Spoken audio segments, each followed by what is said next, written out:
Hello and welcome to our first free lesson in the Wheel of the Witchcraft series. Every week for an entire year, I'm going to be releasing one weekly video that focuses on an aspect of witchcraft, so that together we can learn about witchcraft in a simple and concise way. I thought I'd start our first lesson off by exploring what it really means to be a witch, and what exactly makes us witches. What even is a witch? How do you define the term? And how do you become one? How long have we been using the term for, and is it different to how we were using it a few hundred years ago? We could certainly start with some misconceptions. Now, when I was growing up, I always thought that the term witch referred to an old hag that lived in the swamp and possibly 8 children, was really ugly, wore black clothes and a pointy hat, and performed curses and hexes on people and the land, such as the likes of the evil witch in Snow White, the green wicked witch of the west from the Wizard of Oz, that was a tongue twister, and the child-eating witch from Hansel and Gretel who lived in a gingerbread house. Now, if it was me, I would be eating the house, not the children. Now, it is important to note that a lot of these misconceptions of mine are from purely modern media, but the disdain for witches goes back a very, very long time indeed.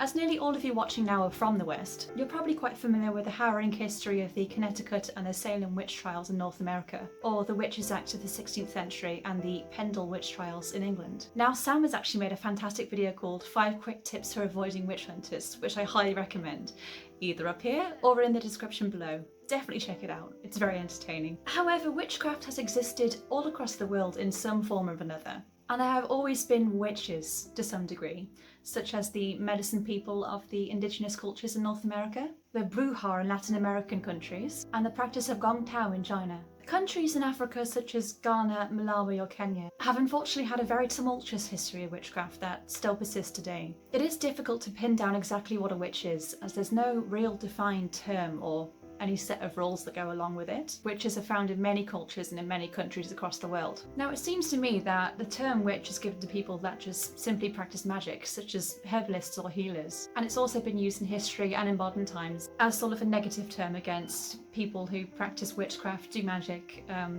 even just pagan or just a little bit different. Today we are just going to focus on witchcraft in the UK and America, primarily because most of you watching are from these countries, and this is really just a basic beginner's course to cover a wide aspect of things in a very simple way. But if you would like to learn about witchcraft in different countries, please do let me know in the comments, because I really want to give you the best value possible. So what exactly is a witch in the modern sense then? To me, a witch is simply just someone who practices witchcraft in many different forms. They could practice manifestations, they could chant incantations or use wands, mix ingredients such as herbs to give the drinker intended positive effects. They could use tea leaves, an Ouija board or tarot cards for divination, or they could cast runes or sigils to protect the benefactor. A witch could be of any gender, race or ethnicity, as witchcraft is a practice as opposed to a belief system or a religion. You could practice witchcraft as an atheist, I know many that do. You could also be a Buddhist or a Christian, believe it or not. And you can practice magic from practically anywhere in the world, such as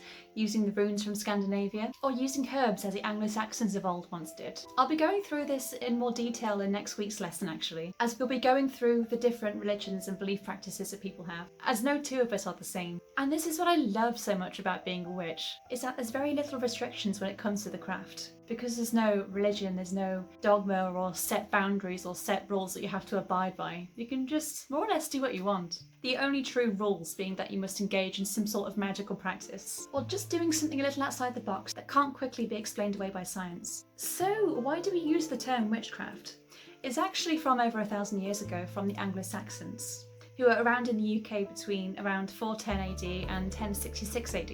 It's from witcher, meaning witch, and craft, meaning craft, to form the word witchcraft. Nice and easy.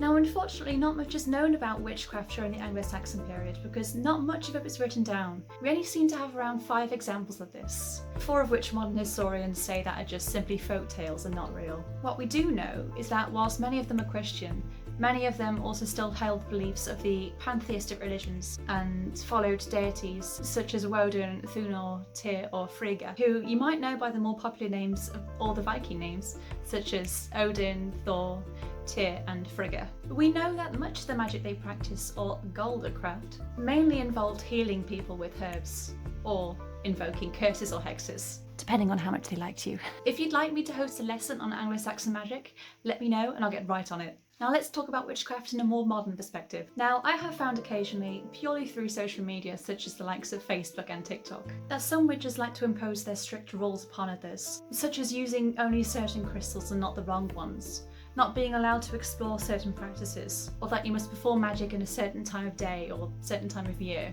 and that you must do it in this specific way or it's incorrect. Or that some people are born witches, you may have seen this copy and paste thing being thrown around. That you're a true witch if you're somehow given this esoterical, divine power by a deity. When I was at the Festival for Witches and Pagans last May, I met such a wide range of people that practice witchcraft. Men, women, non-binary people, elderly, children, travellers. I met druids, people performing Welsh magic. I met meditators, healers, herbologists. I learned about the runes, I did meditation, sound cleansing, and I bought many trinkets. There's such diversity in what it means to be a witch. I hope that in expanding what it means to be a witch, it has been made more clear to you. It is simply someone that does witchcraft, a practice involving the magic and the supernatural, and that indeed anyone is able to do it. Next week, we're looking into the different belief systems of witches: nature, gods, pantheons, the elements, and the afterlife. I really want to give you the most value from these lessons, so if there's anything I'm doing incorrectly, if I'm speaking too quickly and not enunciating, if I'm too vague in my explanations,